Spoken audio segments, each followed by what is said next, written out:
Miss হবে না আপনার পছন্দের টিভি শো, দেখুন জি5 অ্যাপে একদম ফ্রি। শিখাদি নাতি আপনার কাছে মানুষ, এখন নিজের পায়ে দাঁড়িয়ে গেছে, চাকরি করছে।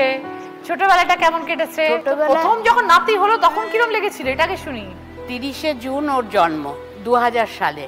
যে এদিকে তো ওর মা খুব মানে আগে থেকেই অসুস্থ ছিল, খুব ওকে নিয়ে দৌড়াদৌড়ি করেছে। পিজিতে ওকে ট্রিটমেন্ট করানোর পর হয়েছে। আমার তো 2 মেয়ে, আমার একটু ছেলের শখ ছিল।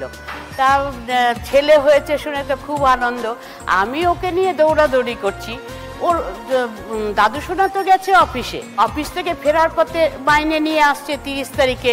সে অফিস থেকে ফেরার পথে যেই শুনেছে যে নাতি হয়েছে, সে তো মিষ্টির হাড়ি নিয়ে বাড়িতে এসে উপস্থিত। পাড়ার লোক সব মিষ্টি খাচ্ছে, বাড়িতে হই হই করছে। আমি ওখানে নিয়ে মেয়েকে নিয়ে পড়ে আছি। এবার নাতিকে তো নিয়ে আসলাম। যেহেতু ওর মা বাবা দুজনেই চাকরি করে, মা তো সকালবেলা স্কুলে চলে যেত, আর বাবা অফিস যাওয়ার আগে ওর ঠাকুমা ছিল। ঠাকুমা অসুস্থ ছিল বলে ওর বাবা কি করতো, অফিস যাওয়ার আগে প্যাকেট করে ওকে আমার কাছে দিয়ে যেত। প্যাকেট করে একদম পুরো র‍্যাপ করে একটা মুড়ে শুরু। হ্যাঁ সেই করে ও আমার কাছে দিয়ে যেত। সেই থেকে আমার ধ্যান জ্ঞানী ছিল আমার নাতি। তখন সংসারের কাজ একদিকে, নাতির কাজ একদিকে, কিন্তু এত দুষ্টু ছিল কি বলবো তোমাকে। রোজ ওকে ব্যাট বল দিয়ে খেলতো। এবার ওই ব্যাট বল দিয়ে রোজ একটা বাছুরকেও মারতো। একদিন বোধহয় ওই বাছুরের মায়ের সঙ্গে, মানে বাছুর আর বাছুরের মা যাচ্ছে, বাছুরকে মারতে দেখে ওর মা এমন ওকে গুঁতো মারলো, ওই চিৎপটাং হয়ে ড্রেনের মধ্যে। দৌড়ে গিয়ে সেই ড্রেন থেকে ওকে তুলে পরিষ্কার করে তারপরে ডাক্তারের কাছে নিয়ে যাই। এই গেল এক। ওদের বাড়িতে বিড়াল আছে। রাতের বেলা যখন ওর বাবা মা নিয়ে যেত বাড়িতে, ও গিয়েই ওই বিড়ালটাকে মারতো। বিড়াল ওকে দেখে কিন্তু দৌড়াতো, খাটের তলায় গিয়ে লুকাতো। ও খাটের তলায় গিয়ে ওই বিড়ালের ঠ্যাং ধরে টেনে নিয়ে আসছে। আর বিড়াল দিয়েছে তো চোখে আঁচড়। তারপরে তো রাত্রিবেলা ওই আঁচড় দেখে ও মামুনি ফোন করলো আমাকে, মা ছেলেকে এরকম চোখে বিড়ালে আঁচড় দিয়েছে। সঙ্গে সঙ্গে হাউস ফিজিশিয়ানকে ফোন করলাম। সেই দুষ্টুমিটা কি পরে কমলো একটু? এখন দুষ্টমিটা একদমই কমে গেছে। আগে যত চঞ্চল ছিল এখন ততোধিক শান্ত হয়ে গেছে। এখন 5টা কথা বললে একটা উত্তর পাই। এই রকম। খেলনা তো প্রতি মাসেই আসতো। খেলনা আসলো একদিন, তারপরে ইঞ্জিনিয়ারিং শুরু হলো। ওটাকে দেখতে হবে যে ওটা কিভাবে তৈরি হয়েছে। অগ্নিব, তুমি তো বললে তার অনেক স্যাক্রিফাইস। আমি যখন কলেজে শুরু হয়েছে, যখন আমার পড়াশোনা মানে আমি ক্লাস 12 কমপ্লিট করে যখন কলেজে জয়েন দিচ্ছি, তো আমার নেতাজি সুভাষ ইঞ্জিনিয়ারিং কলেজে হয়েছিল গড়িয়াতে। রেগুলার ক্লাসে যদি অ্যাটেন্ড করতে হয় তখন আমাকে ওখানে থেকে পড়াশোনা করতে হতো। তা আমি ঠিক করেছিলাম একটা পিজিতে বা হোস্টেলে থেকেই পড়াশোনা করব। তো তখন দিদা দাদু বললো, না, এবার তুমি যখন ওখানে যাচ্ছ আমরাও তোমাদের সঙ্গে করে যাব। ভালো থাকবেন শিখাদি, ভালো লাগলো পরিচয়। অগ্নিব, তোমার জন্য আমার অনেক শুভেচ্ছা রইল আগামী দিনের জন্য। ছোটবেলাটা কেমন কেটেছে? ও ছোট বয়সের নাতির, ছোট বয়সের সবার নাতির ছোট বয়স, যখন ওর বয়স 2 বছর, তখন ওর মায়ের চাকরি হয়ে যায় প্রাইমারি স্কুলে।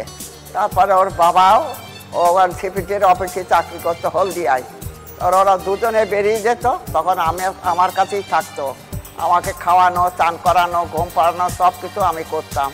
তারপরে যখন 3 বছর বয়স হলো, তোর মা নার্সারি স্কুলে ভর্তি করে দিল। সেখানে আমি নিয়ে যেতাম সাথে করে। আবার স্কুল থেকে 2টোর সময় ছুটি হলে ওকে নিয়ে আসতাম সাথে করে।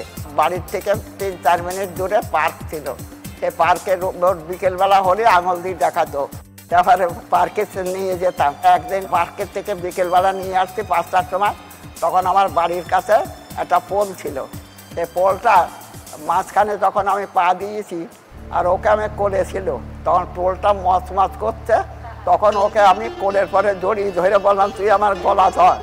আর আমি ওকে পাশে ধরে, তখন আমি মনে করলাম যে আমি পড়ে যাব, কিন্তু ওর যাতে কিছু না হয়। তারপরে আমি কোমরটা ভেঙে গেল, সেখানে কোমর জল, ও আমার বুকের পরে চাপ দিয়ে রেখেছে। তখন আমি চিৎকার করছি, বাঁচাও বাঁচাও।